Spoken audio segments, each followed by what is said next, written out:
right. Yeah. Welcome back to the Blamegirl Podcast with Mr. Terry Way. And we got Matt Rivera in the house. Welcome, Matt. Thank you for joining us. What up? You tell us, how was your weekend, Matt? My weekend was full of bullshit work. That's what it was full of. I had to do I do security for a living other than comedy. So I work with a lot of Jewish people, which is nice, but my whole weekend was full of keep the Jewish people safe. So I think it was a good weekend. It was a Jewish holiday this weekend. That's right. Yeah. So I was doing all that and complaining that I actually have a job. But other than that, the weekend was good. It wasn't wild. It wasn't complaining about having a job. You didn't have any shows or anything? No shows. Not this weekend. It was actually a light weekend because I'm usually on something like every other week or every week. It just depends, but I'm usually good. What are you doing? Get out of here. No, go. You've interrupted. Go inside. Go bother your mother. Close the door. Sorry. Check again. Refreshing. What were we talking about? You were telling us about your weekend, fool. Yeah, I was complaining about having a job. That's what it sounded like. You know, it's cool, man. I do security. It's good. It pays the bills, but I wish I could do nothing and get paid for that. Terry, how was your weekend? My weekend was pretty good. My weekend was pretty good. I smoked a pork shoulder for Easter, and everybody seemed to like it. Nice. That's nice. I love smoking. Terry needs to start a restaurant. Terry, he needs to start another restaurant. There you go. You look like a guy who likes to cook, man, likes to grill and smoke some meat and stuff. So Terry can throw down. That's like true. one of the only compliments I will give Terry is he can fucking cook his ass. Yeah. I've been begging him to make this mushroom stew he made once. Oh my god. But it's not. See, a lot of guys get pigeonholed in doing the barbecue smoking thing only. Yeah. No, it's broaden your horizons. You know. You got to do everything, dude. You got to do everything. If you're hungry. He's a catch if you're hungry. That's and right. You like mansplaining. So. Yeah, you should check out my Instagram page there, Matt. All right, dude, you should start like you know it'd be funny if you did like a how to like prepare and smoke certain meat while mansplaining other things. That'll be hilarious. Yep. That'll be hilarious. Yeah. All right. So my weekend was fun. Thanks for asking. Nobody cares. Anyway. How was your weekend? Sorry. Don't be sorry. You're not to blame. You're not to blame, Matt. My weekend was fun. Like I went to happy hour. Actually, Terry was there on Friday. We went. It's true. There's some new comics on the scene, and they threw a happy hour. Aria. I remember that name because it's a Game of Thrones name, but the girl was Aria. She invited me, and so me, Terry, and Ryan Drolet, we went to that, and then we met some friends up for reggae nights at Bamboo Room. One of my rare dancing occasions. Terry danced, y'all. It was That's so true. fun. And I'm not bad. That's the most shocking part. He was about just trying to get some booty. I'll tell you that right now. From who? Anybody. From anybody? No. Mm-hmm. Those two ladies. I saw you.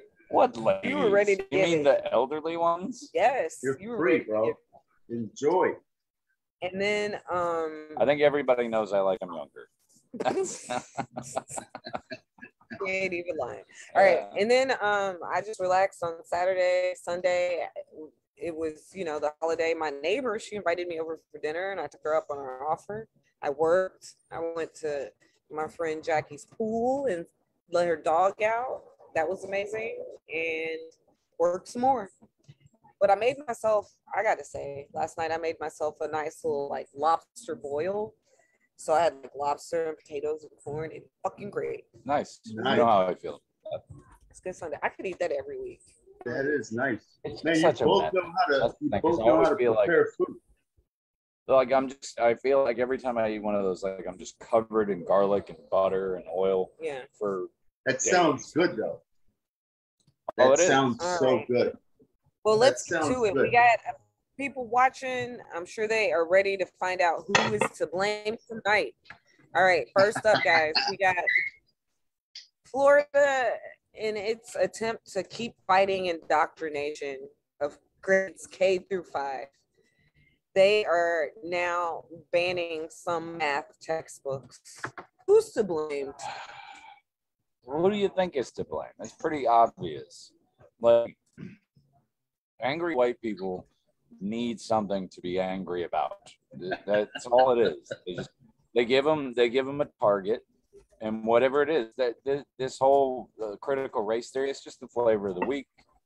You know, it's Yeah, the same. They always use the kids. They always use the kids as the fuel for that fire. Like when in the 90s, it was all about homosexuality. Oh, if you let homosexuals move into your neighborhood, they're going to corrupt your kids. They're going to turn your kids gay. That's what the argument was then. But that's the thing. They're blaming it on critical race theory, elements of Common Core, and social emotional learning, but cannot give any examples of this in the textbooks.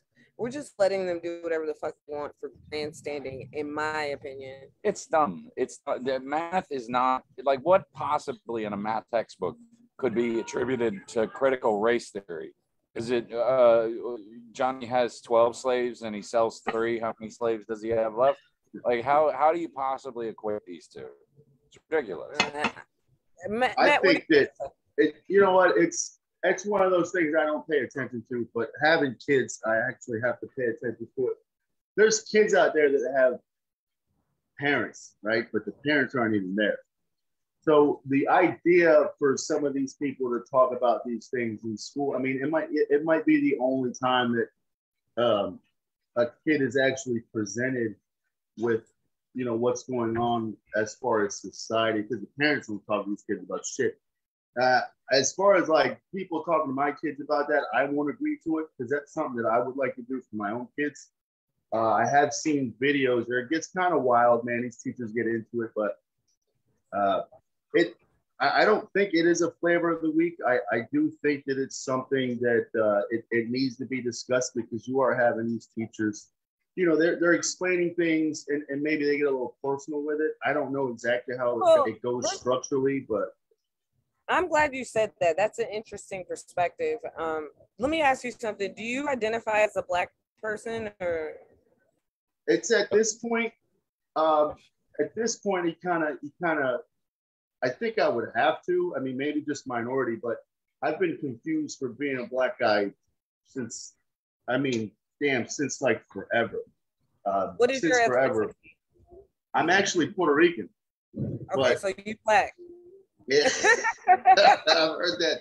I mean, I don't. To be honest, if I could be 100% honest here, I don't care what my nationality is. You know what I mean? Yeah. I love everybody. I'm going to give everybody love. Look, you know what I only ask, Matt, because your perspective is that you want to be responsible for teaching your kids about critical race theory. Right. And I understand that. But in the past, that's been our complaint as a Black community is that you're fucking teaching us history wrong in the fucking first place. So teach it right. Yeah. And maybe it has to be critical. We got to stop coddling these fucking kids. I'll go further than that.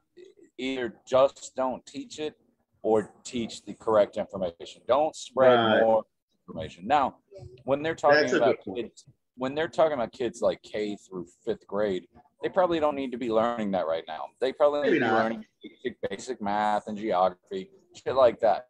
But middle school, high school, that's when you need to start learning about what the world is like. Stop teaching something. It's tax law. Like that's really going to help them a lot more than algebra is.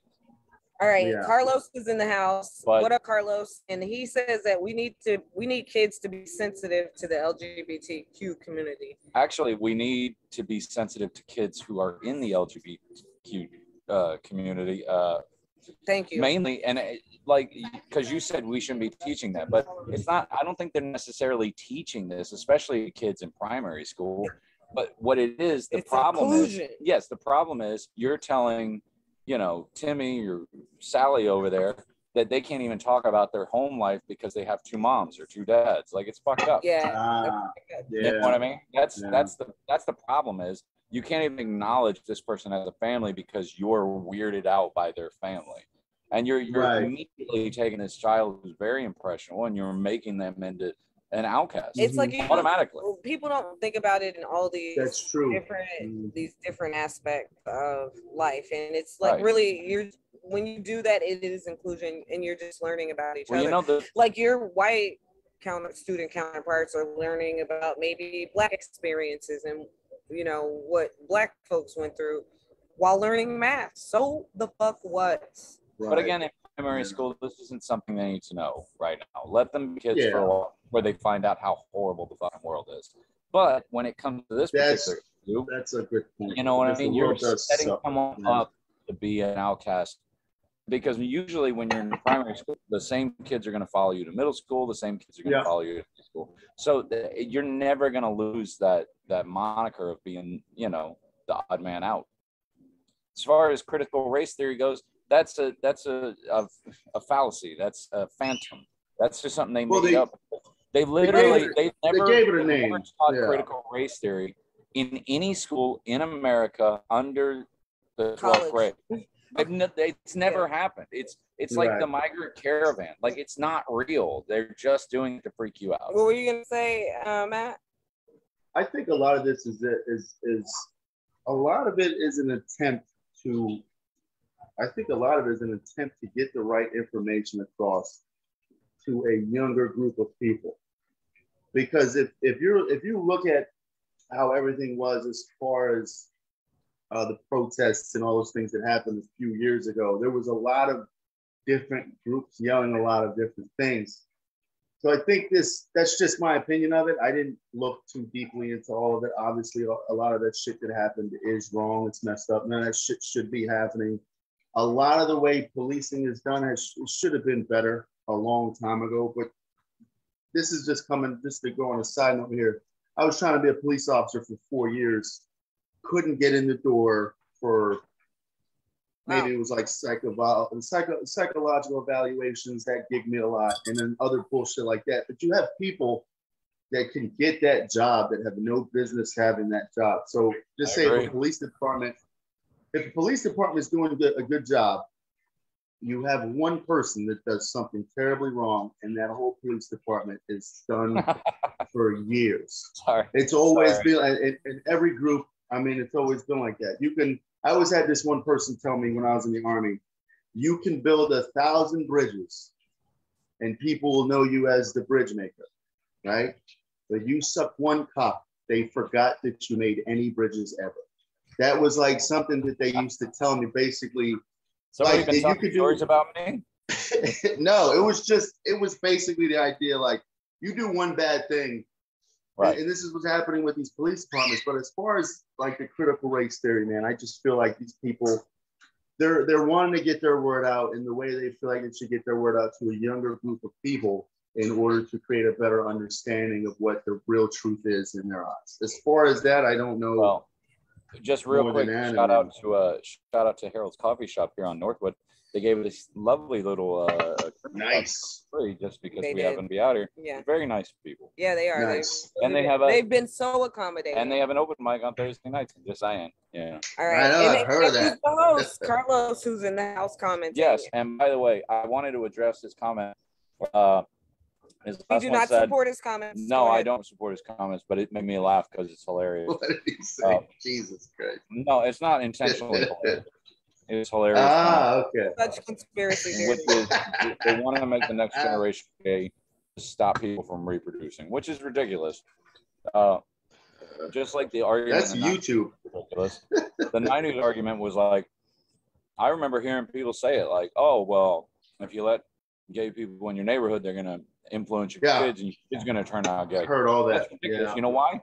Because nobody's ever influenced me to like pussy, and I love it. You know what I mean?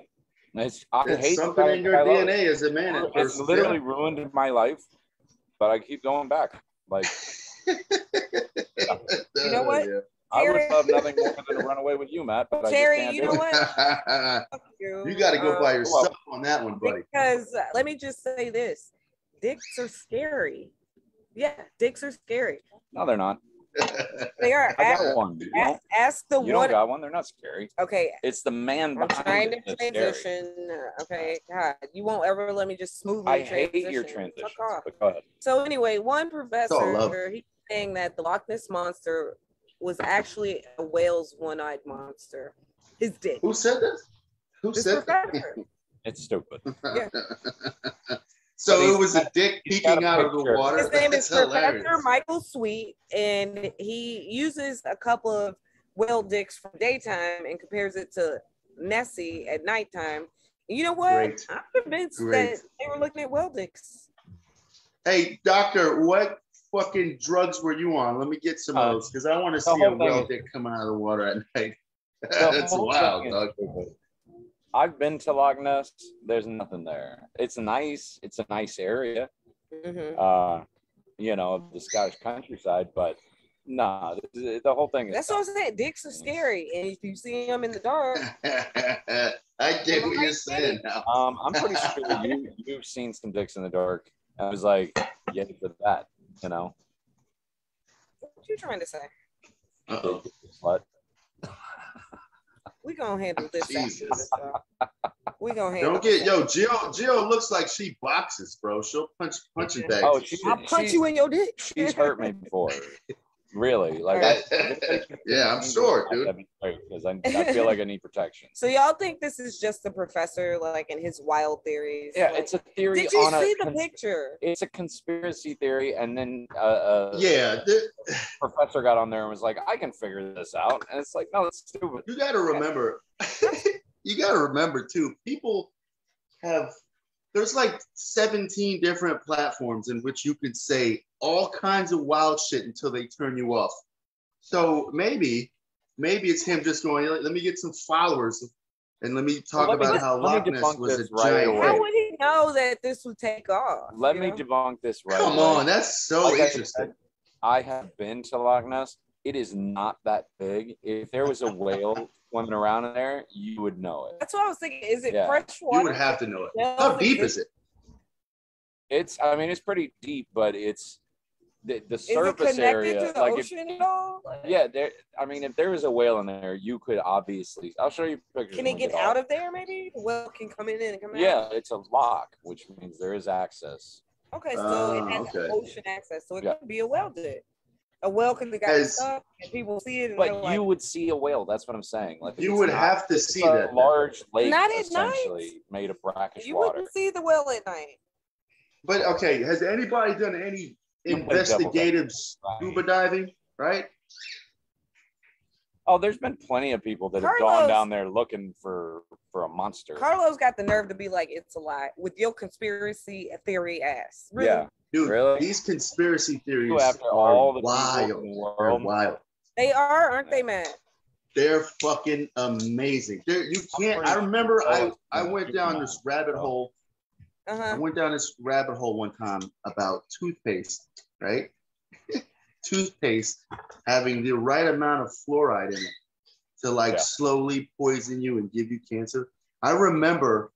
So you don't brush your teeth anymore? No. I was probably like 14, 15 when I saw this. This when like YouTube got big. And I saw this video and I switched up and I started brushing my teeth with soap because I was like, I'm going to get cancer and die. Because I went down this YouTube rabbit hole of bullshit about fluoride. Well, usually when they talk about fluoride, they talk about mind control. They say that's why the government puts that shit too. Shit too. I've heard that. I remember right. I take fluoride every day. Every day I take fluoride, and I'm still under my own power. Oh my god, so. I understand it all now. If he takes it every day, I do. He's fucked up. Every day. We all do. I'm not brushing my teeth anymore. I have soft teeth, and I need soap. All right. You know what is not a conspiracy theory? Y'all, Ali Wong is getting a divorce. Oh, is she really? Yes. She just had a fucking baby. Did you see her last special? Let me ask you that first. I'm going to guess, since it's an amicable divorce, I'm going to say both of them, I guess.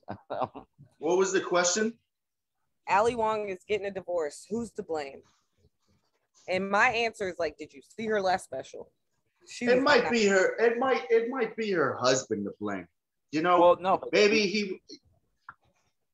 Go ahead. Maybe he was like, dude, I'm tired of you being so fucking cool and famous and stay home and hang out with me and the baby. And she was like, no, I gotta go make this money on the road. And he was like, you know what, bitch, I'm out of here. But so it's probably him. She explained that's his fault. The prenup this motherfucker made her sign made her be like, oh, I gotta make my own money. So she did, and she realized, I don't need your bitch ass. That's what happened. No, she doesn't. So I think maybe he was to blame because it's probably his fault. He wouldn't have made her stick so hard to that prenup and feel like she had to take care of herself, even though she had How long were they together? A prenup is for when, if this does end, you don't take everything I have. Yeah, you don't take all I have. Jason says, or Ali Wong is to blame. That's his fault, not hers. I don't know what his fault, Jason. So well, it's an amicable divorce, so I don't. Yeah. I don't see what the issue here is. It's like we're done. So yeah. Yeah, like I like the idea. Somebody exploded the idea that every 10 years you should have to remarry the person you marry, and then it's not a divorce. You just say I don't want to renew my subscription. You should get the option to just. I wish that was an option. Let's do another 10, or let's not do another 10. She gets. I should ask my wife. I should be like, hey, do you think like every 10 years we should decide if we still want to be with each other? She would fuck me up right on this camera. You guys would watch the whole thing. Well, there's women out there like that. Because women are afraid of getting older and getting left behind. You know, well, lonely. Everybody's afraid of loneliness. I don't want to be alone. Well, yeah, maybe they do because guys like our age want younger girls all the time. So how? That's not true. That's not true. I don't know. Yeah, it might not be true. I don't know. What are you yelling at, bro? What?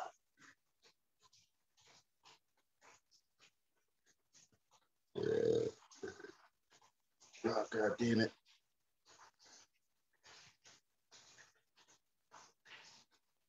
All right, let's try leaving.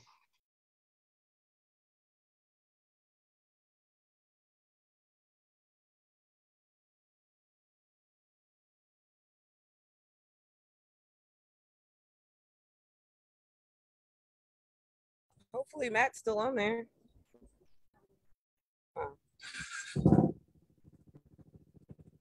Good time to go. Yeah. All right. Okay. What is this? Oh. Just a little hiccup. Motorcycle. Just a little hiccup. And I guess I don't know, but yeah, I got shit everything where I live at. I live out west in Loxahatchee, and I have zero anything. Any service, zero. So it's like, yeah, you guys are good. You should probably got some land. Yeah, right. You know, man, it's nice. It's good. You know who else has land? Elon Musk. And he made an unsolicited bid above asking price to buy Twitter this I heard of this. And then he later rejected the counter offer. Who's to blame? Yeah. Well, Twitter, what is he doing? I don't know. How greedy can you be at Twitter when somebody makes an offering price over what your current value is, and you're still like, no, let's make a counter. Like, get the hell out of here. I don't blame him for what. What now? I think that I don't know what he's trying to do. Nobody knows. One second he's trying to go fly to Mars, and then the next second he's trying to fight Putin, and then the next second he's trying to buy Twitter. What does this guy want? You know what? He's to blame.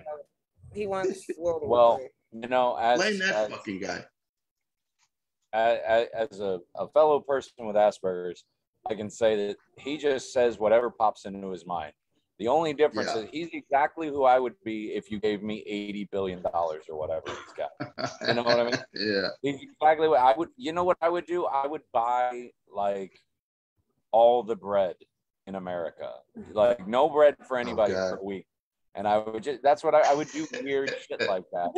That's horrible. I would do weird shit like that. nobody give this nigga no money, okay? Yeah. Like, he don't need Yeah. it. He don't starve everybody from Think about this. Think about this. Like, if I took $1 billion, I could buy like every cow in America, and it's like nobody gets to have burgers this month because I'm keeping them.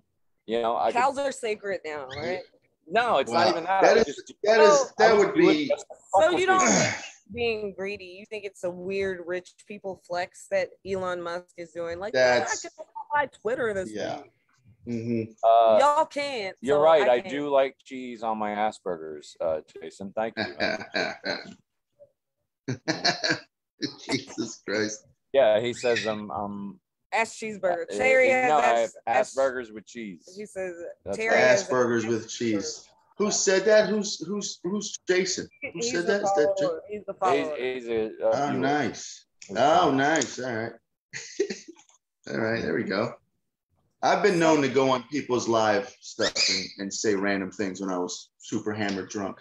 I don't think he's hammered drunk, but I would have said something dumb, probably dumber than that. But no, he said if he's not, like, just on my Facebook generally, he says the most outlandish shit. So yeah. he's just, nice. Jason's always drunk. Yeah. So always drunk. It's the impression I get. So y'all don't think Elon Musk was just being greedy? Like, there's something that he's trying to control something. He's trying to control something. I mean, but here's the thing. He goes from one wild thing to another. I mean, he's got so many different things going on. He might be a genius, but like he also might be very, very, very retarded, but we can't tell because he sounds so smart. Or I've actually heard that about myself too. I thought you were gonna say very, very, very dangerous, not retarded. No, I don't think it could be dangerous. It could be. All that money makes him dangerous. I just keep thinking of that. Yeah. Dave Chappelle skit where he's like, they should have never gave you niggas money. Yeah. Oh, yeah. They never gave you money. Let's put it this way. You give somebody that amount of money with the wrong intention, and they could literally destroy the U.S. economy anytime they want. Yeah. That's how much money that is. And you could also do good things like help countries that need the internet during war. But like what did he offer? You know what's weird? For, like, hang on, what did he offer to buy Twitter for? Like 48 million. Billion. No. Billion. Yeah, billion. Billion. Yeah. He's got a lot. He's got a lot of money. I don't think. But here's the thing. Oh, yes, no, it's true. Yeah, millions ain't a lot. Anybody can buy Twitter. That's right. No, but it was like $47.5 billion. A lot of money. And my first thought was like, or you could just end world hunger with half that. You know what I mean? That was a tweet I put out. You could literally. Did you? Yeah, I shared that meme. Oh, I'm sorry. But yeah, you could have ended world hunger. You could have probably cured cancer with that amount. You could have done something important. Yeah, like you could have etched your name in history as the greatest philanthropist that ever existed. Or you could just buy a fucking social media platform that allows people to spout racist slurs or, Yeah, it's like, I love what Michael Che said this weekend. He's like, white people just want to say nigga so bad. That's why he thinks Elon Musk is buying Twitter. And I'm like, no. That's funny. What I was going to say is, I think about you sometimes. Me? Why? I don't care. You want to say it. No, I don't. I could care less. Okay. In fact, I used to tell a joke about this. It's the very same subject. I said, look, after all the tens of thousands of years that white people have gotten away with shit, with all these horrible atrocities, genocides, slavery, and this and that, just don't say one word. That sounds like a hell of a deal. Like off light. What are you complaining about? You're gonna fuck up this whole deal for us. Just shut up and be quiet. All right. Well, I think that does it for the blames this week. Elon Musk, I think he just has some weird billionaire flex. They just gotta chill, man. They just gotta chill. Go and relax. He lives in like this normal house. He should be like doing a bunch of crazy shit and staying out of the public. What I feel, what are you talking about? What I feel is he is, but it's like different crazy. It's not just Elon in this situation, because the board for Twitter is also being extremely greedy and trying to back out of the deal and try to like keep him off the board all of a sudden and not have him buy the majority of the company, or like try to maximize their profits I mean, that's fucking capitalist. Don't get me wrong, but it's just rich people flex. Carlos here says that it's more about censoring right-wing views, which I don't think that's accurate, Carlos, because I don't know if you know this, but Elon Musk is not a right-wing guy. Like, he's a libertarian, though. He is a libertarian. He is very much not a right-wing guy. So I don't think if he buys it, it's just going to be like Fox News. Right. He does. I mean, he is promoting electric vehicles, so he's not completely right-wing. You're right. Yeah, exactly. Yeah, but that is a good point, though. When it comes to his money, he's right-wing when it comes to his money. That's interesting, because if you own something like Twitter, you could, because right now it's like, you know, on any of these platforms, you can be shadow banned, you can be kind of silenced, accounts deleted. So maybe that is his angle. Now that I'm thinking about it, he probably just wants to own it, so that way he can control what gets sourced on it and what gets put on it, which will be. He already owns the controlling stake in it. He owns more of Twitter than anybody else right now. He's about to take that shit.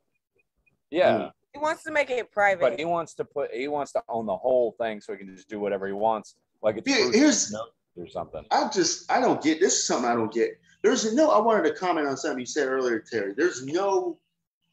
It almost seems like there's no appeal to like saving all the shit that you can possibly save with that amount of money. Like World of Hunger, good example. Yeah. If there was appeal to that, the shit would have been over a long time ago. Could have been over a long. There's no appeal to that. There's no appeal. There's nothing to awe at in the world if you solve world hunger, and you need something to awe at. Weird. I think that would awe it. I think he would go down in history as the greatest philanthropist in 100%. But he didn't even solve. Just do something good. Pay off our loans. He might be. He might.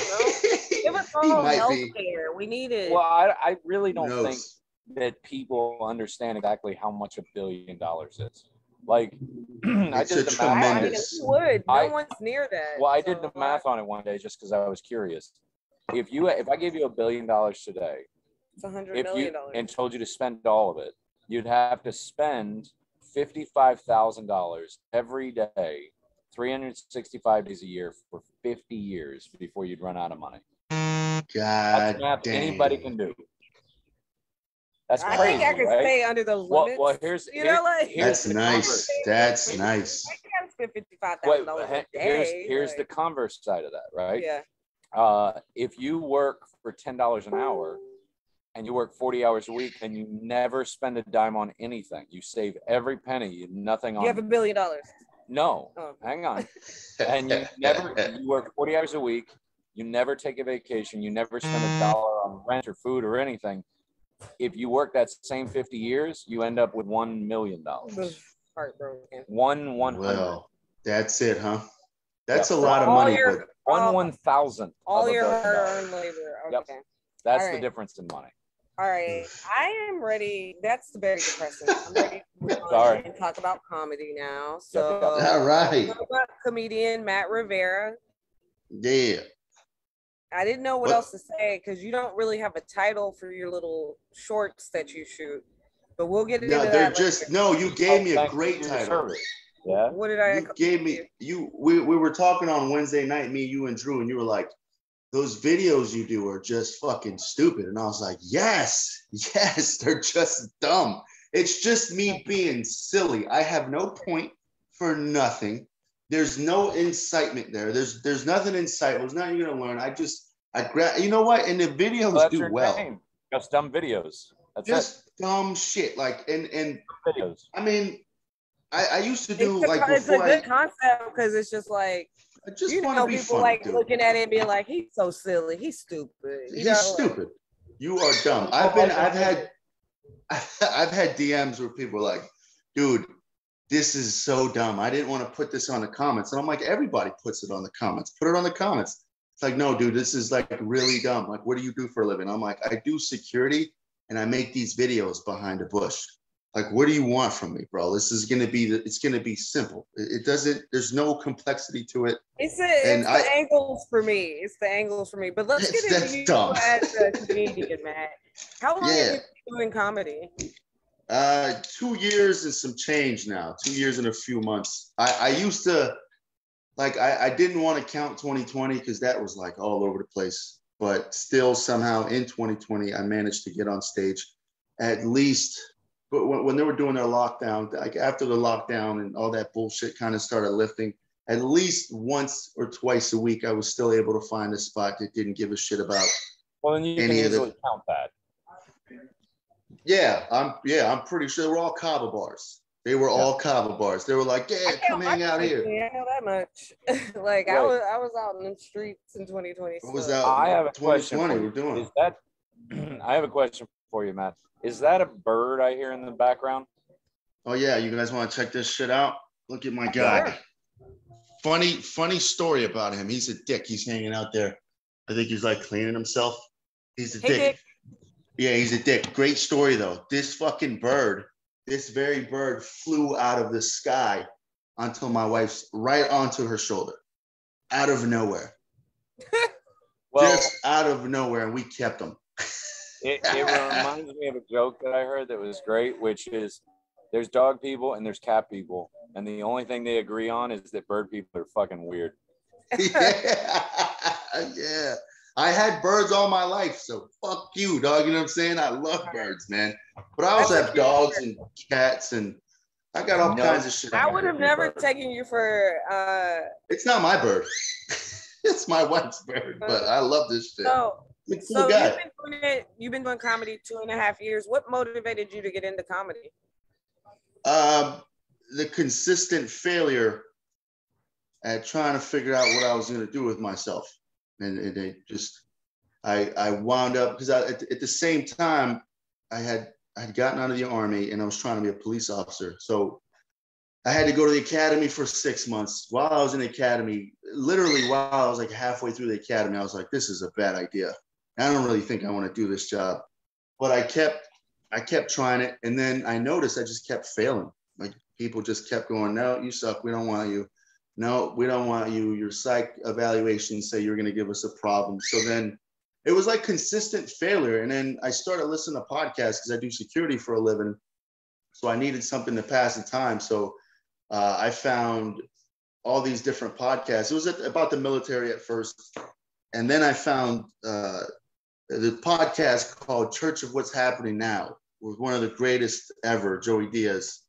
And from that bullshit there, I was like, you know what? I'll try that. I didn't think it was going to stick as long as it did, but I tried it. And the very first time I tried it, I was horrible at it, like most people.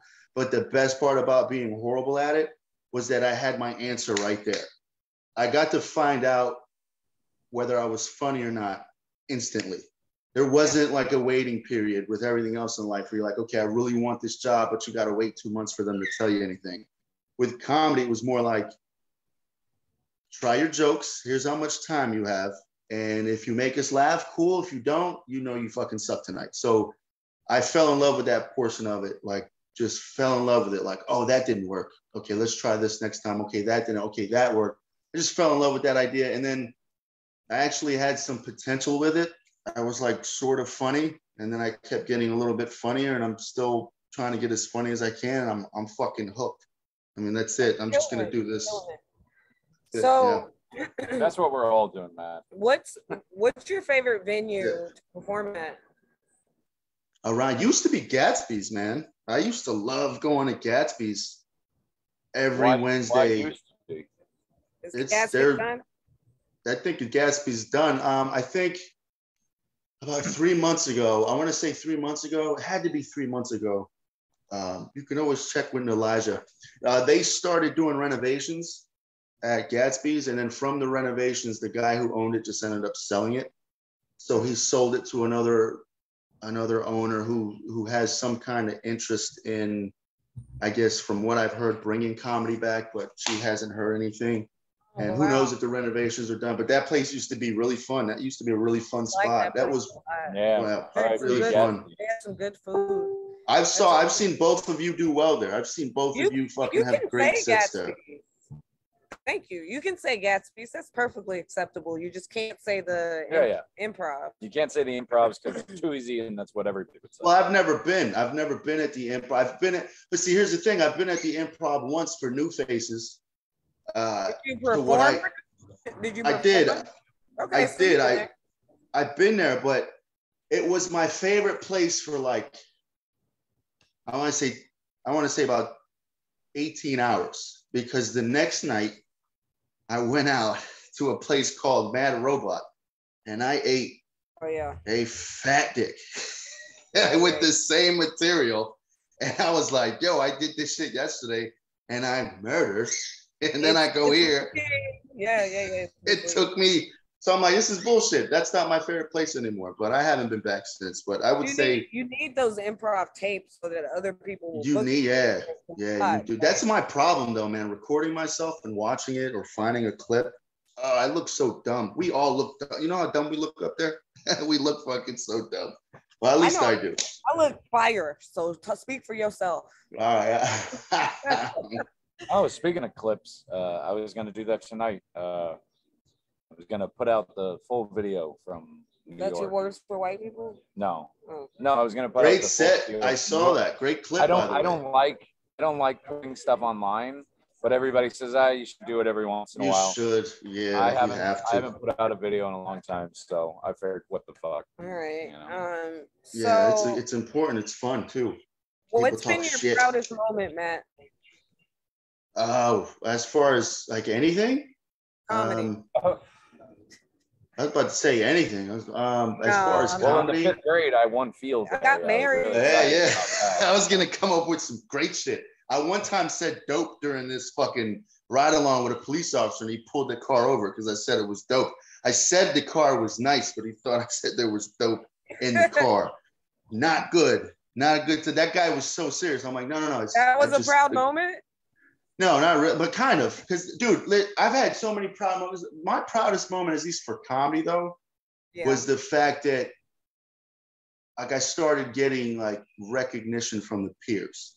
So I started having a few people that never gave me the light of day. I mean, some of these guys out there, and that's how it is with everything. You're a new guy, nobody's gonna fucking talk with you. Some people. So it was right. So getting that recognition was not by really funny dudes, and it was like, you guys really think I'm funny, or I just had a good set? You know what I mean? I have to figure that out. But that was probably the best thing, and of course, like absolutely smashing a crowd. There's nothing beats that, man. Other comics will lie to you anyway. You know, they'll be like, so. Like, you go eat it for 5 minutes, and they'd be like, "Good set, man." And it's like, I hate that shit, dude. So do I. There are very few people that tell you the truth, but the truth is what helps you. You know, like you need the truth. It's nice to be polite and everything, but that's actually hindering somebody's progression. 100%, dude. Not to mention, it's insulting. I've been on stage and bombed. I knew I bombed. And come up to me like, "Oh, great stuff," and I'm like, "Are you listening? Are you throwing shade?" No. It's like you weren't even listening. Yeah, obviously, I be feeling like they throwing shade. They trying to be like, "Oh, really funny," you know. But so Matt, real quick, tell me what has been your biggest challenge in doing comedy? Consistency. 100% consistency. I have this odd problem, and I've heard it was an odd problem. You guys let me know. An odd problem I have with comedy is that, just say one night I do a bit, and that bit comes out one way. And the way that it comes out is by what other comics are saying around, like, dude, that is a great way that you did that bit. It was so funny. The bit worked, crowd laughed. And then the next day or the next 2 days, I would try that bit and just do it completely different. And then it didn't make any sense because I wasn't recording myself at the time. But like I get in this thing where I get up there, I'm like, no, I can say this a different way. Because for me, saying the same thing over and over again, it gets old fast. So if I do a bit 2 or 3 times and it works, I'm like, I'm kind of bored of this already, which is fucking stupid. But you don't feel like every time you're up there, like it's just a different experience and maybe something else will come to you? That's literally how I roll. Over and over again, I think. Yeah, that's literally how I do. Well, I've tried to change that up. That's why I started voice recording and all that stuff, so I can remember exactly how I said it. But I'm an energy kind of guy, so I like if I go up with a certain bit and the energy is just fucking enormous, that bit's gonna go from like a normal tone bit to like way more energy with it, and I might say something different. So I've been trying to work on that. That's definitely a big part of it. Not only that, I mean, look, saying the same jokes, doing the same set over and over again, that's the name of the game. You know, that's the game. I think the number one thing that most new comics do wrong is the same thing that I did, and I'm sure I know at least half the people I've talked to that are new think the same thing, which is, oh, I got to write a new set every time I go up. All the time, yeah, dude. I was like that for a while. That's ridiculous. It's ridiculous. But I believed it in the beginning too. That's what I did. At open mics, because you're entertaining the same people over and over again. But if you don't look at it like you got to entertain the comics and like you're going to be entertaining. Right. So take what you can, like keep doing those jokes, tag it, switch it, and then when you laughs at those open mics, that's what you keep. And the only time I ever did that was when I would have weekly shows that that I ran and I was hosting. But I had regulars who were coming in all the time. So there you go. They don't want to hear the same 5 minutes out of me over and over again. Yeah. So then you kind of have to do topical things, like what's going on in the week. When I go to I go to the same spots over and over again every week, and luckily I've been like getting new jokes coming to me to try out. But and then like it's just that perfecting them, like, oh, now I've like added more and more to some jokes that I can take to do next month. Right. That I've got to do, and I'm ready to go. Wow. So real quick, Matt, I want to talk about you outside of comedy. Like, just real quick, tell us about yourself. Like, where are you from? What's your day job? Do you have any other projects?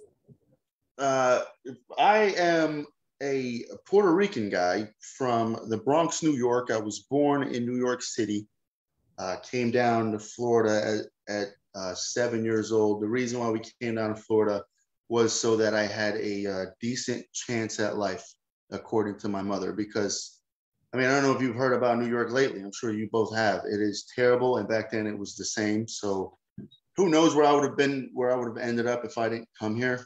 I'm glad my parents they decided to get up and get the fuck out of there. But after I got here, I had this dream about being a baseball player, and that shit it probably could have happened if I wasn't hanging out with a bunch of fucking idiots.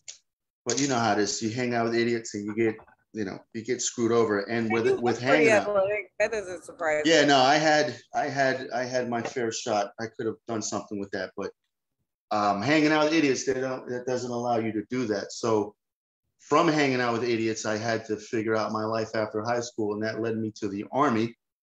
And I served as an Army infantryman for 4 years. I went to a combat deployment in Afghanistan where... Yeah, because there's no idiots in the Army. There's a lot of them. Yeah, there's a lot of them. Yeah, I know, good joke, but there's so many of them. But it's... The Army it was interesting because I had to grow up really quick. So I joined at 21, and I thought I knew what it was to be a man as far as my limited knowledge took me.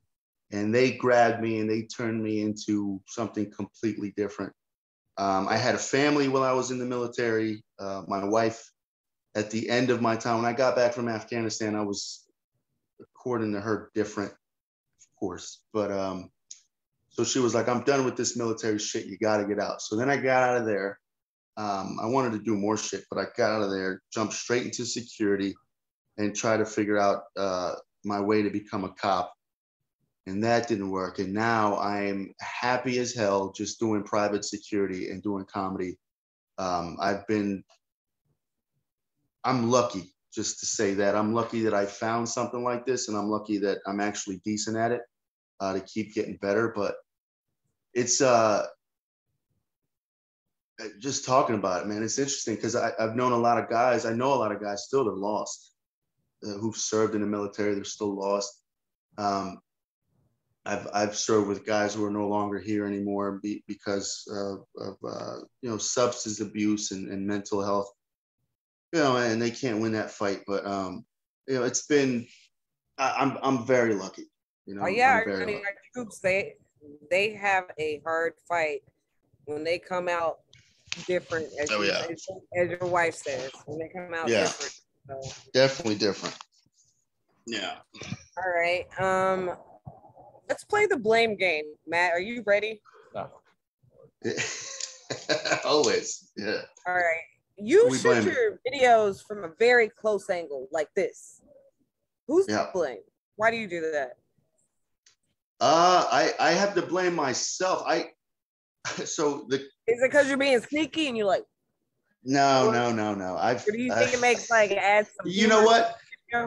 Because I think it could add to the humor. I didn't think about the humor. The number one thing is I wanted to hide my security patch. I try to hide that patch as much as possible, and it's not because I think there's people that hate security and all that. I don't care about none of that shit. It's my employer.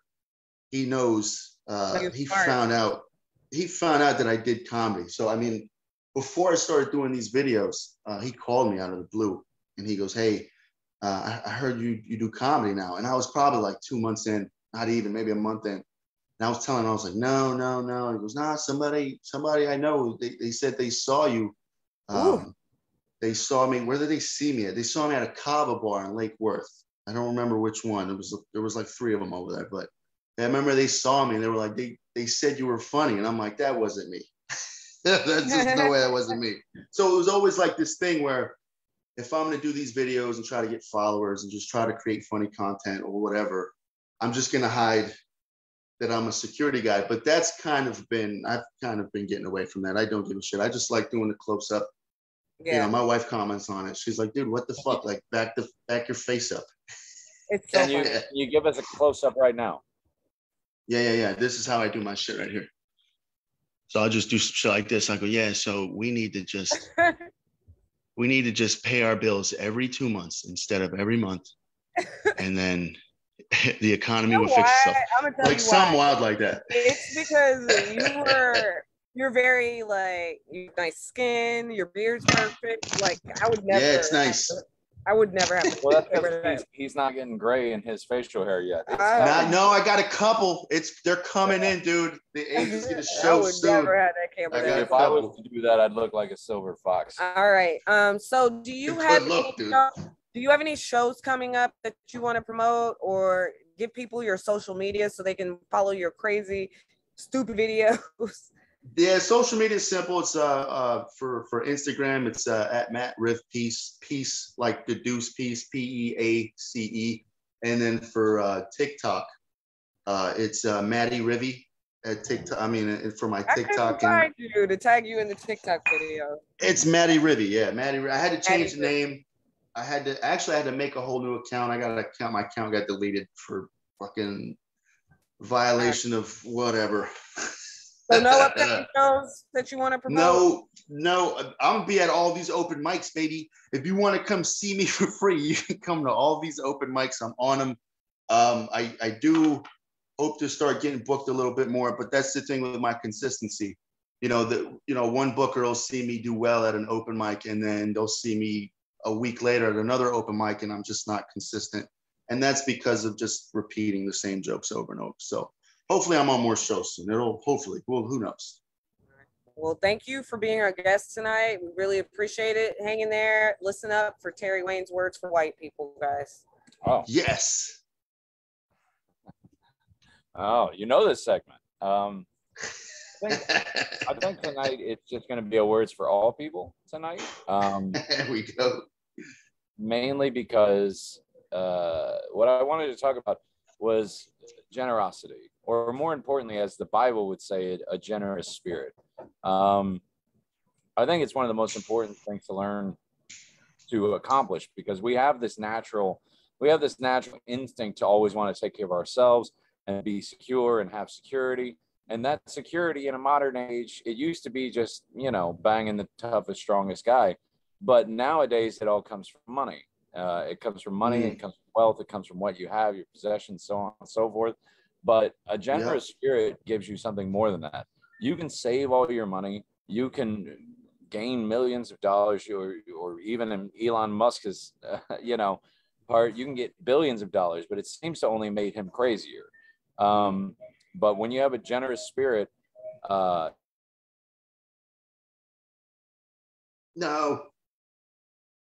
damn it.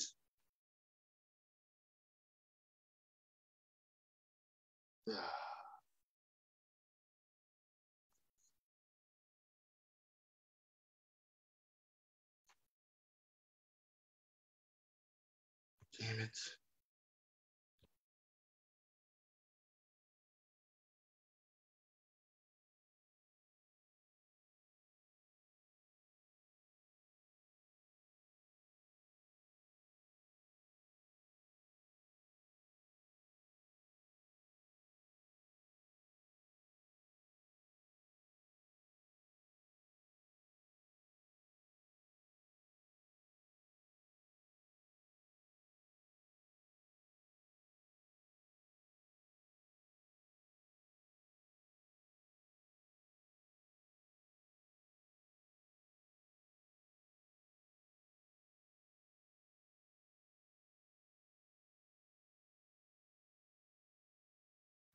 I hope the cop puts it on the line.